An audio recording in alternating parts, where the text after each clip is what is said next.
Hey, true crime addicts. I'm your host, Olivia, and welcome back to True Crime Continent. Today's story is one that will stay with you long after you finish listening. It's about survival, strength, and the unthinkable evil that some people are capable of. This is the story of Colleen Stan, known around the world as the girl in the box. Before we begin, I want to warn you. This case contains very disturbing content involving kidnapping, sexual assault, and prolonged captivity. Please take care of yourself while listening. It's May 19th, 1977. You're 20 years old, full of life, and you just want to get to your friend's birthday party.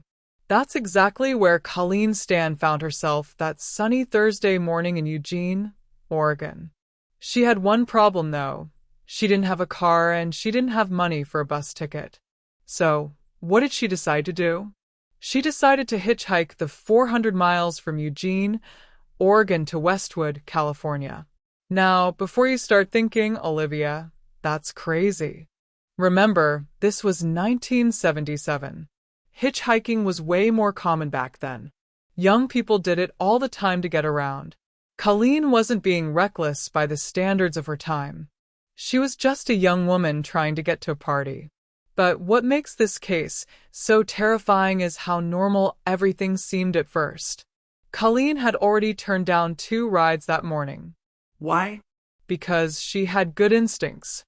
The first car had only a single man driving. That didn't feel safe. The second ride also made her uncomfortable.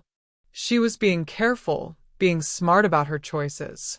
Then, around midday, as she was standing on the side of Interstate 5 near Red Bluff, California, a blue van pulled over. And when Colleen looked inside, what did she see? She saw what looked like the perfect safe ride. A young man driving, with his wife in the passenger seat and their baby in the back seat. Can you imagine what was going through her mind? Here was exactly what she'd been hoping for, a family, a couple with a baby. What could be safer than that? So Colleen Stan made a decision that would change her life forever. She got into that blue van.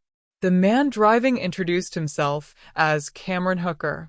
He was 23 years old, seemed friendly enough. His wife was Janice, and she was holding their infant daughter. They seemed like a normal young family, maybe even younger than Colleen herself. Cameron told her they were heading in the same direction and would be happy to give her a ride. For the first 30 minutes or so, everything seemed perfectly normal.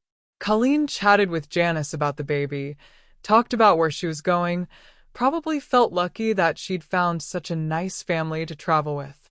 She had no idea that Cameron Hooker had been driving around for hours that day, looking for a victim. She had no idea that this wasn't a coincidence. This was a carefully planned hunt. And then everything changed.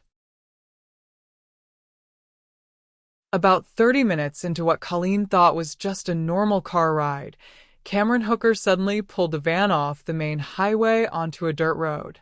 Can you imagine the confusion? One minute you're chatting with a nice family, and the next minute you're driving down some remote dirt road in the middle of nowhere.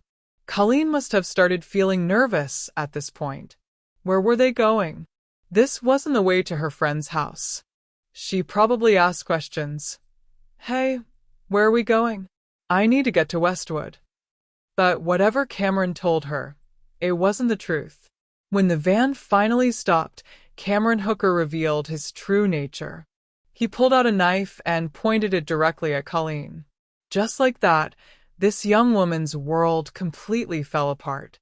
The man she trusted, the family man with a wife and baby, was threatening to kill her. But here's what makes this even more chilling. Janice Hooker didn't try to stop him.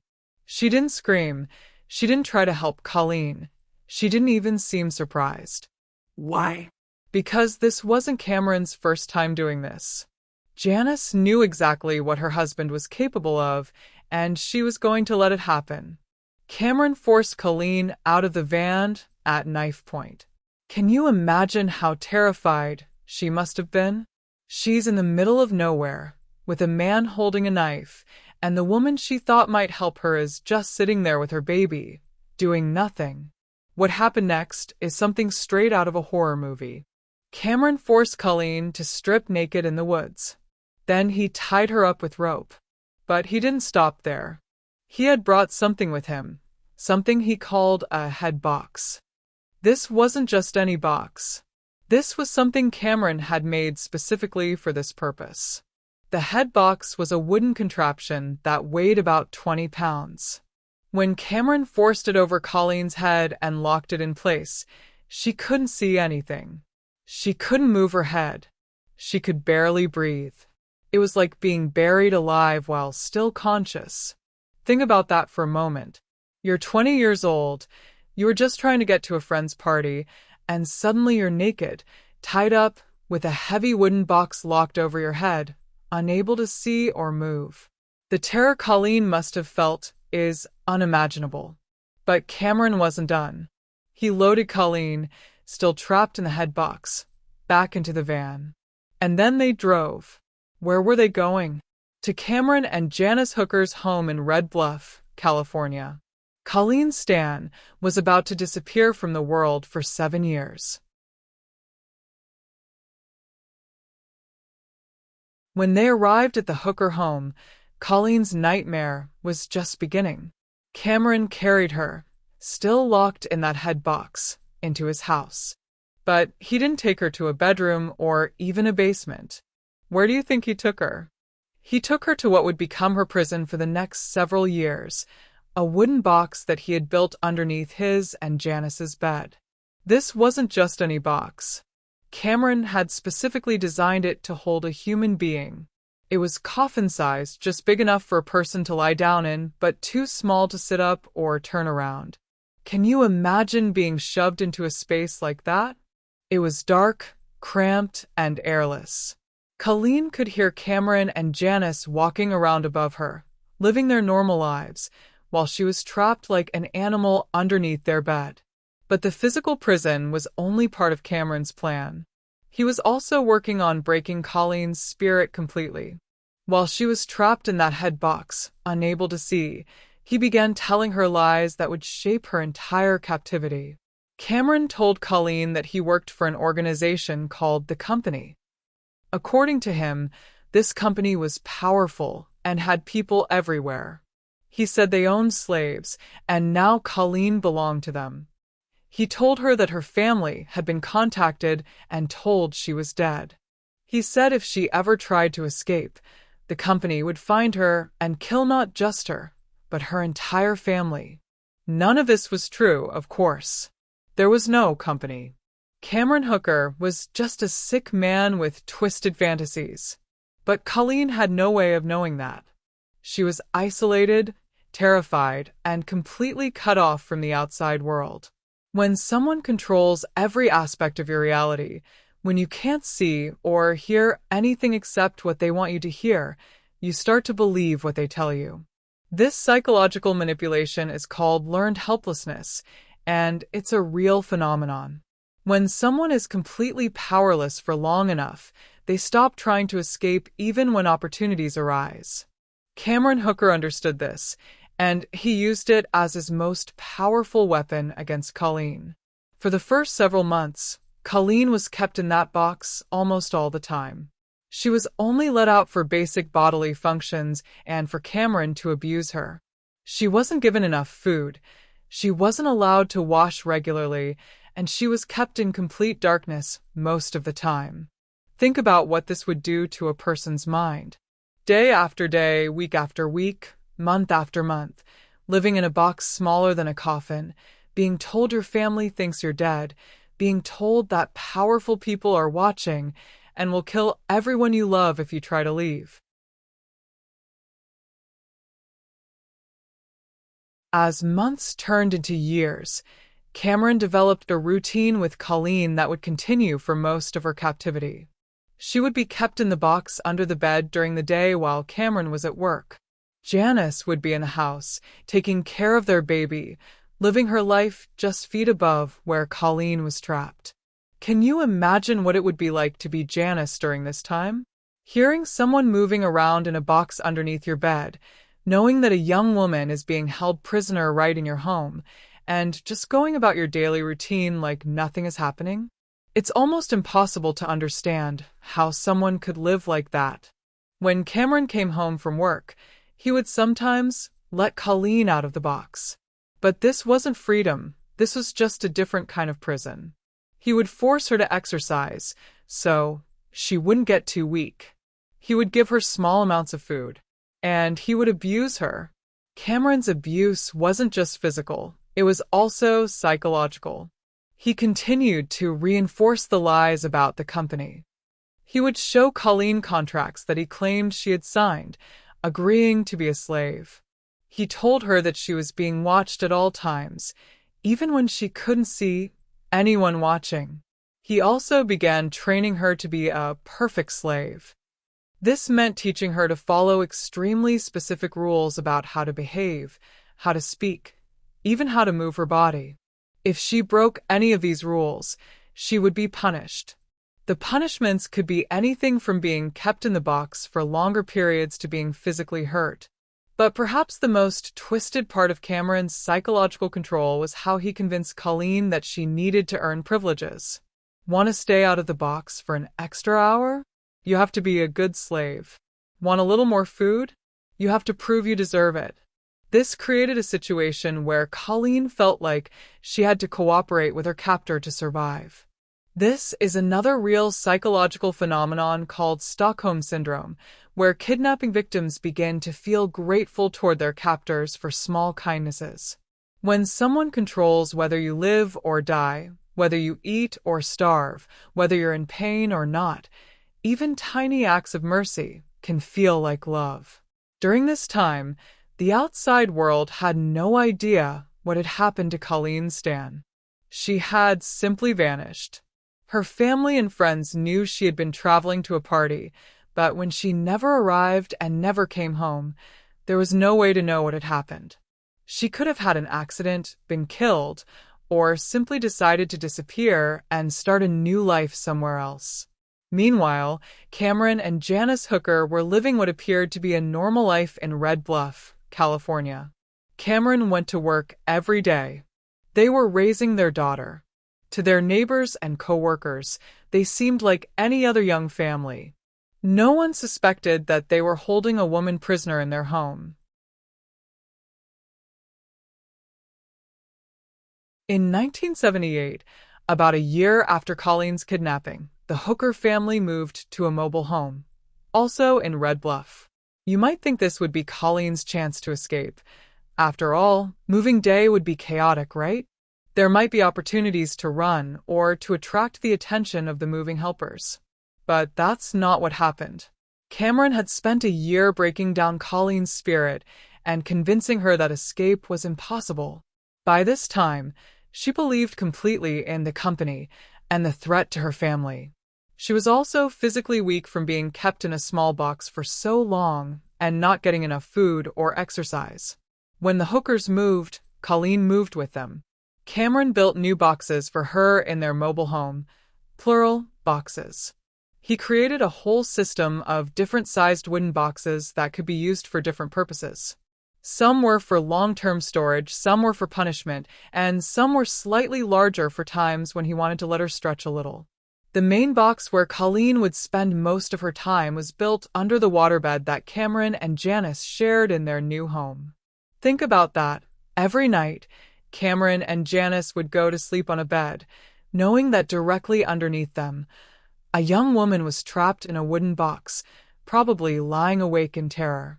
In this new location, Cameron's control over Colleen became even more complete. He installed a system of locks and alarms that would alert him if any of the boxes were opened when he wasn't home. This meant that even if Janice had wanted to help Colleen, she couldn't do it without Cameron knowing. But here's something that makes this case even more disturbing. Janice had another baby while they were living in this mobile home. That means Janice gave birth to her second child on the waterbed that was directly above where Colleen was being held prisoner. Can you imagine what that must have been like for Colleen? Hearing a woman giving birth just feet above you, hearing the sounds of a new baby crying, and knowing that you're trapped in a box and no one is coming to help you?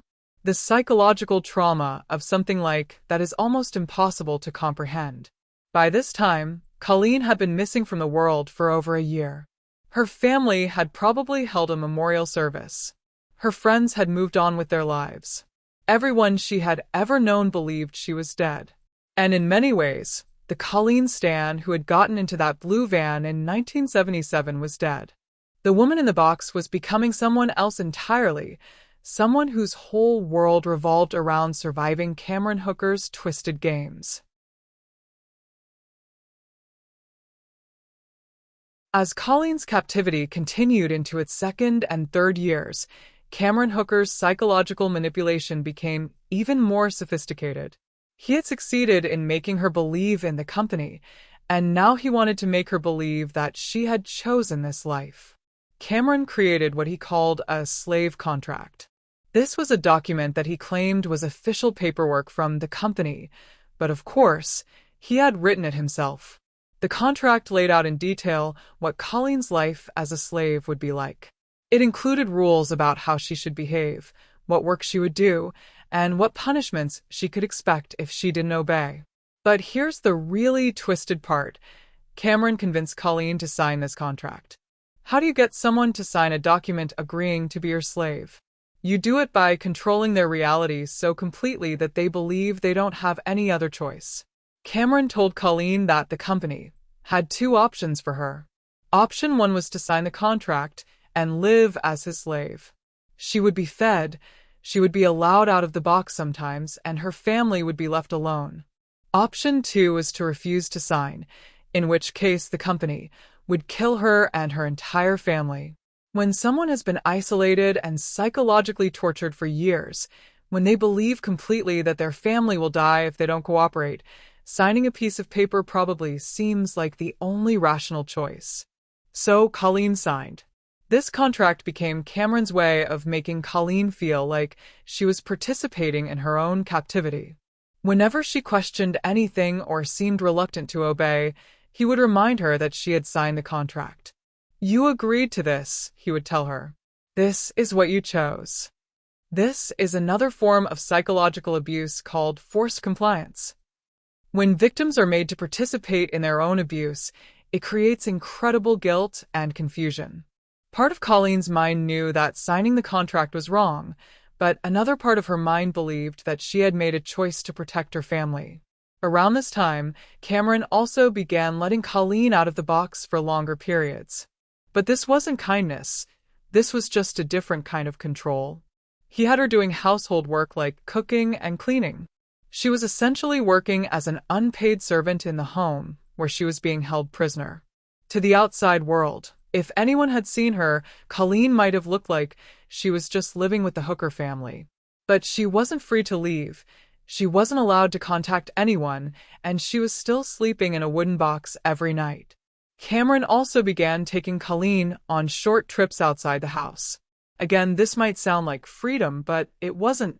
These trips were always supervised, and Colleen had been so thoroughly convinced that the company was watching that she didn't try to escape or ask for help. Think about how completely someone's mind has to be broken for this to work. Colleen was outside, around other people, and she could have run or screamed or asked for help. But she didn't, because she truly believed that doing so would result in the death of everyone she loved. By the fourth and fifth years of Colleen's captivity, Cameron had achieved something that most people would consider impossible. He had a kidnapping victim who wasn't trying to escape even when she had opportunities to do so. This was partly because of the psychological control he had established, but it was also because Colleen's life had developed a routine that felt almost normal. She would spend most nights in the box under the bed, but during the day she was often allowed out to do housework. She cooked meals for the Hooker family, she cleaned the mobile home, and she took care of Cameron and Janice's children. Wait, did I say children, plural? That's right. By this time, Janice had given birth to a second child, so Colleen was helping to raise two kids who were growing up in a home where a woman was being held prisoner. Those children probably thought of Colleen as some kind of family friend or helper who lived with them. Cameron continued to reinforce the lies about the company during this time. He would sometimes show Colleen newspapers or magazines and point to random stories, claiming they were coded messages from the company about other slaves or about people who had tried to escape and been killed. He also created more fake paperwork. There were fake letters supposedly from the company giving him instructions about how to handle Colleen. There were fake reports about her family, supposedly confirming that they believed she was dead. All of this was designed to reinforce the false reality Cameron had created. But during these middle years of her captivity, something else was happening too. Cameron began to trust Colleen more. Why? Because his brainwashing had worked so well. He genuinely believed that she would never try to escape because she was too scared of the company. This increased trust meant that Colleen was given more responsibilities and more freedom of movement within the house. She was essentially functioning as a live-in servant. She cooked, cleaned, did laundry, and helped with childcare. To anyone watching from the outside, it might have looked like she was just a family friend living with the hookers. But every night, she was still locked in a wooden box under their bed. Every day, she was still being told that her family would be killed if she tried to leave. Every moment of every day, she was still a prisoner. During this time, Colleen probably experienced something that many long-term abuse victims go through, a kind of numbness. When horror becomes your everyday reality, your mind finds ways to cope. You might stop feeling the full impact of what's happening to you. You might start to think of your captors' small kindnesses as genuine care. You might even start to feel grateful for the tiny freedoms you're given. This psychological adaptation is actually a survival mechanism. The human mind is incredibly resilient, and it will find ways to cope with almost anything if it has to. But it also makes escape more difficult, because the victim's normal emotional responses have been suppressed. In 1981, something unprecedented happened in Colleen's captivity. Cameron decided to let her visit her family. Now, you're probably thinking, what? How does that make any sense? If he let her visit her family, wouldn't she tell them everything and ask for help? And that would be the logical assumption. But Cameron had spent 4 years systematically destroying Colleen's ability to think logically about her situation. Here's how it worked. Cameron told Colleen that the company had decided she could have a short visit with her family as a reward for being such a good slave. But there were rules. She wasn't allowed to tell anyone where she had been, or what had happened to her. She was supposed to say that she had been living with a man and his family, working as a housekeeper, and that she had been happy. Most importantly, Cameron told her that company agents would be watching her family's house during the visit. If she said anything about being held prisoner, if she asked for help, if she tried to stay with her family, then the company would kill everyone in the house. To make this threat seem more real, Cameron gave Colleen specific instructions about how to behave during the visit. He told her exactly what stories to tell about where she had been. He made her practice these stories over and over until she could tell them convincingly. And then he actually drove her to Oregon and dropped her off at her family's house. Can you imagine what this reunion must have been like? Colleen's family hadn't heard from her in 4 years. They thought she was dead. And suddenly she shows up at their door, very thin, very quiet, but alive. Her family was overjoyed to see her, but they must have also been confused. Where had she been? Why hadn't she contacted them? Why did she seem so different, so scared, so withdrawn? But Colleen stuck to Cameron's script. She told them she had been living with a family, working as their housekeeper. She said she had been happy and that she hadn't been allowed to contact them because of the work she was doing. She probably seemed nervous and jumpy, but her family might have attributed that to the stress of being away for so long. The visit lasted only a few days. And then, just as Cameron had planned, Colleen voluntarily returned to him. Her family was probably confused and hurt, but what could they do? She was an adult, and she was telling them she wanted to go back to this life. This visit served multiple purposes for Cameron. It reinforced Colleen's belief that he had incredible power. After all, he had been able to arrange this visit with the company's permission. It proved to her that her family was alive and unharmed, but also that they were being watched. And most importantly, it demonstrated that she was so completely under his control that she would come back to him even after being given a chance to escape. After the family visit, Colleen returned to Red Bluff with Cameron, and her life went back to the same routine it had been before. If anything, the visit had reinforced Cameron's control over her. She had been free, she had been with people who loved her, and she had still chosen to come back. In her mind, this must have confirmed that she really was a slave, that this really was her life now. The years that followed were more of the same, long periods in the wooden box, interrupted by times when she was allowed out to do housework and help care for Cameron and Janice's children. But something was starting to change in the Hooker household, and it wasn't related to Colleen. Janice Hooker was becoming increasingly uncomfortable with what was happening in her home. Now, you might be thinking, it took her this long to become uncomfortable with holding a woman prisoner? And you'd be right to think that's strange. But Janice had her own psychology to deal with. Janice was also a victim of Cameron's abuse, though in a different way than Colleen. Cameron was controlling and manipulative with his wife, too. He had convinced her that what they were doing was somehow normal, that it was part of their marriage, that she didn't have a choice in the matter. But as the years went by, Janice began to question things more. Maybe it was because their children were getting older and might start asking questions about the woman who lived in their house. Maybe it was because she was tired of living with such a terrible secret. Or maybe it was just that she finally started to feel guilty about what they had done to Colleen. During this time, Janice began talking to Colleen more when Cameron wasn't around. These conversations were initially just small talk, but gradually they became more personal. Janice started to see Colleen as a real person rather than just her husband's victim. This was actually a crucial development, though no one realized it at the time. For Colleen, having someone treat her like a human being, even in small ways, began to wake up parts of her mind that had been suppressed for years. When someone has been dehumanized for so long, even tiny acts of recognition can be incredibly powerful. Janice also began to let slip small details about the outside world that contradicted some of Cameron's lies. She might mention something about current events that didn't match up with what Cameron had told Colleen about the company's activities. Or she might talk about their neighbors in a way that suggested no one was actually watching the house. These were tiny cracks in the wall of lies that Cameron had built around Colleen's mind. But over time, tiny cracks can become big enough to let light through. Meanwhile, Cameron continued his pattern of abuse and control. He still believed that his system was working perfectly. Colleen had proven her loyalty by returning from her family visit.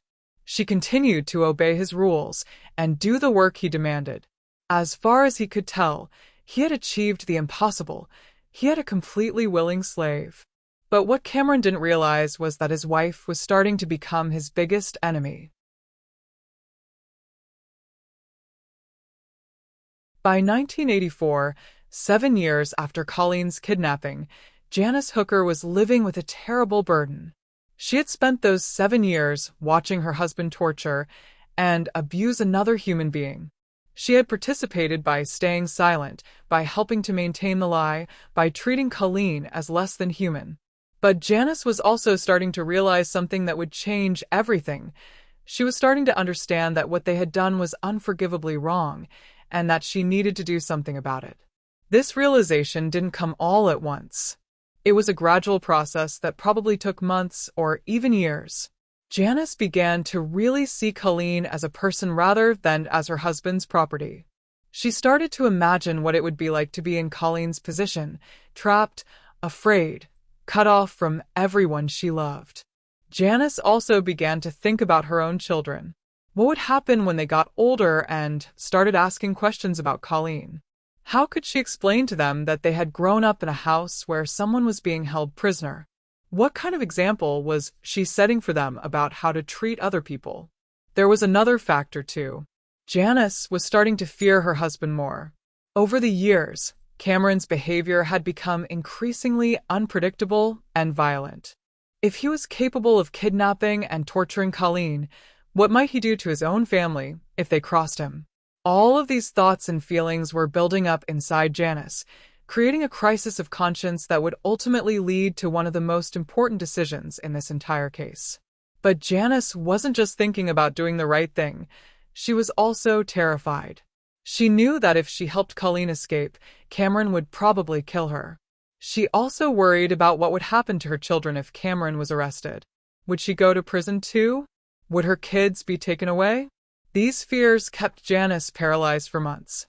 She wanted to help Colleen, but she didn't know how to do it safely. She couldn't go to the police because she was also guilty of kidnapping. She couldn't just let Colleen go because Cameron would know she had helped. Meanwhile, Colleen was still living her routine of captivity. She probably had no idea that Janice was struggling with these questions. To her, Janice was still just her captor's wife, someone who had the power to help but chose not to. But something was about to happen that would change everything. Janice was about to make a decision that would not only free Colleen Stan, but would also expose one of the most shocking kidnapping cases in American history. The question was, after 7 years of being complicit in this horror, would Janice finally find the courage to do the right thing? In August 1984, Janice Hooker reached her breaking point. She couldn't live with the secret anymore. She couldn't watch Colleen suffer anymore. And she couldn't pretend that what they were doing was somehow okay anymore.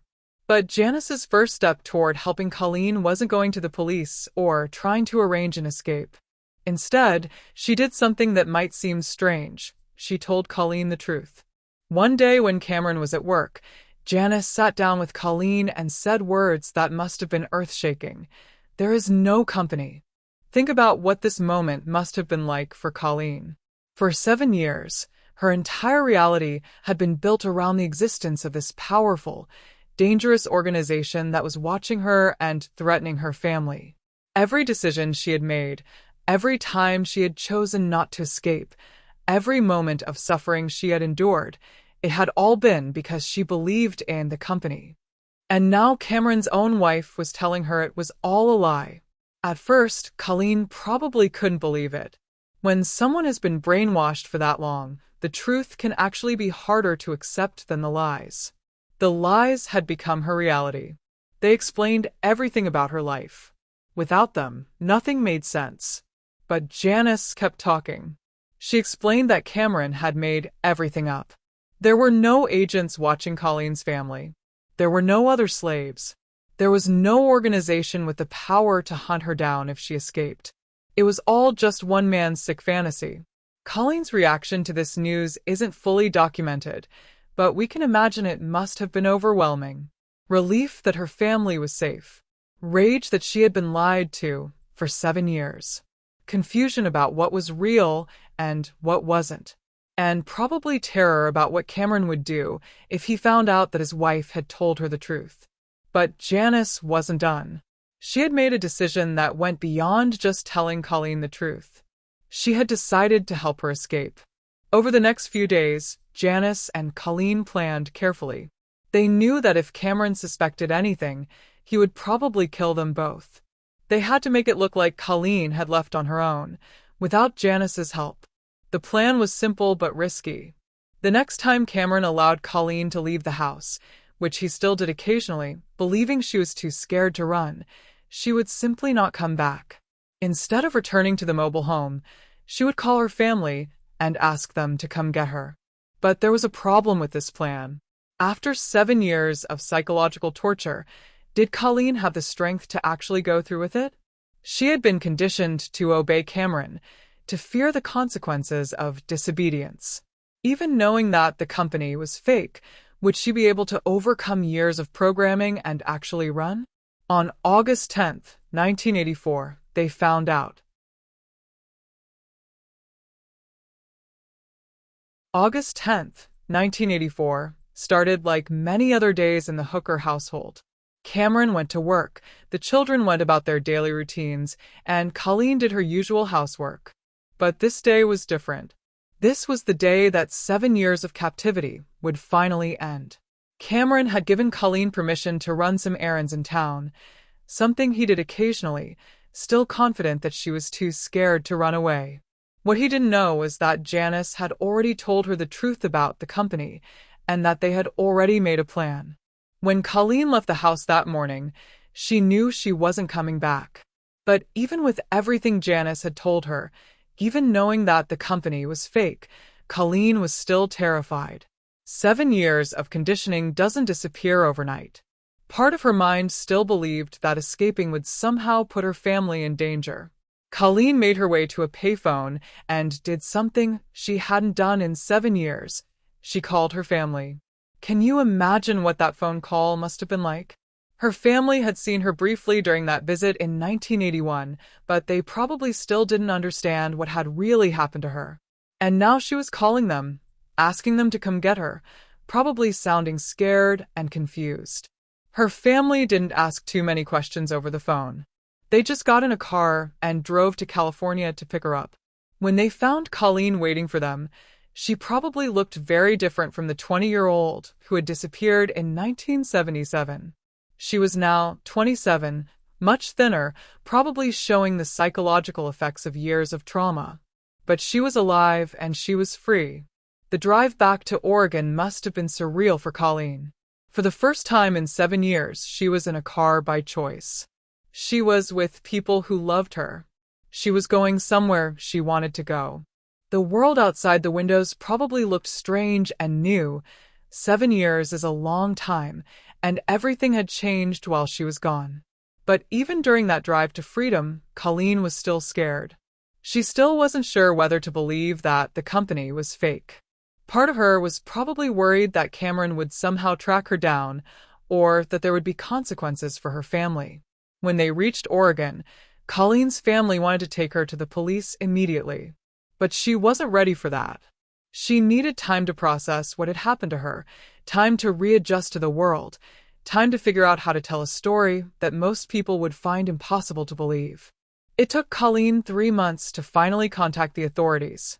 3 months of healing, of slowly beginning to understand that she really was free, of working up the courage to tell her story to people who might not believe her. Back in California, Cameron Hooker came home from work on August 10th to find that Colleen was gone. At first, he probably wasn't too worried. She had run errands before and always come back. But as hours passed and she didn't return, he must have started to realize what had happened. When he confronted Janice about Colleen's disappearance, she admitted what she had done. She had told Colleen the truth, and she had helped her escape. Cameron's reaction to this betrayal isn't fully documented, but we can imagine it was violent and terrifying. Janice had not only freed his prisoner, she had also destroyed the elaborate fantasy world he had spent 7 years creating. But there was nothing Cameron could do now. Colleen was gone, and she knew the truth. His 7-year crime spree was about to be exposed. In November 1984, 3 months after her escape, Colleen Stan finally contacted the FBI.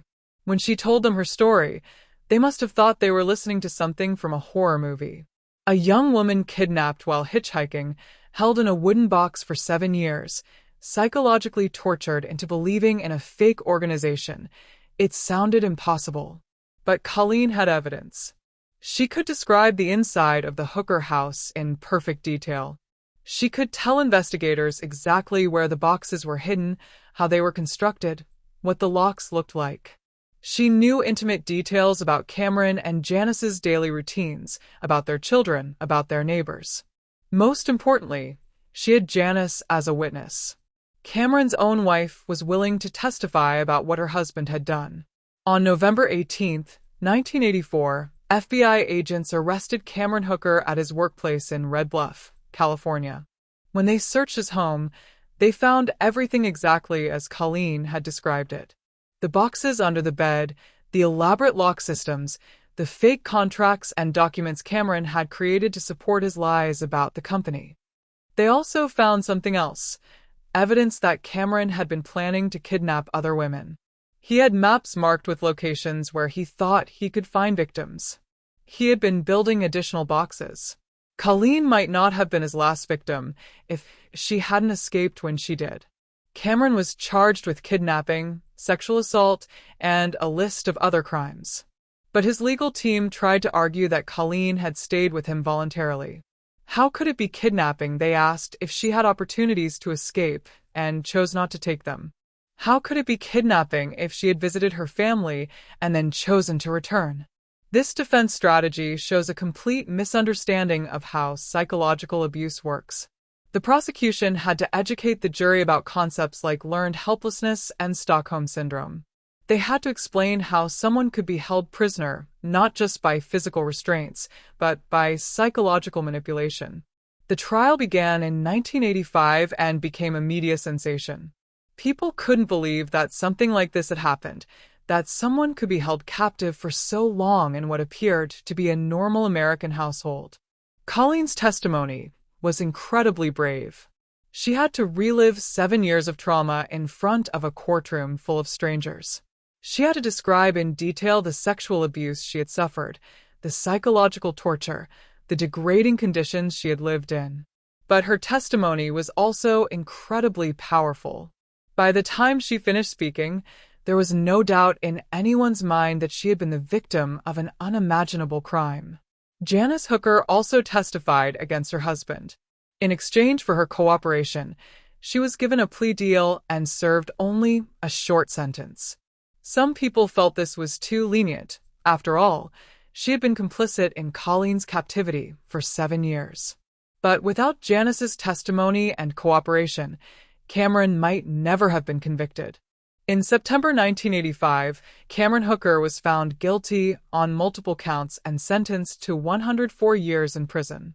He would not be eligible for parole until 2022, and even then, parole was far from guaranteed.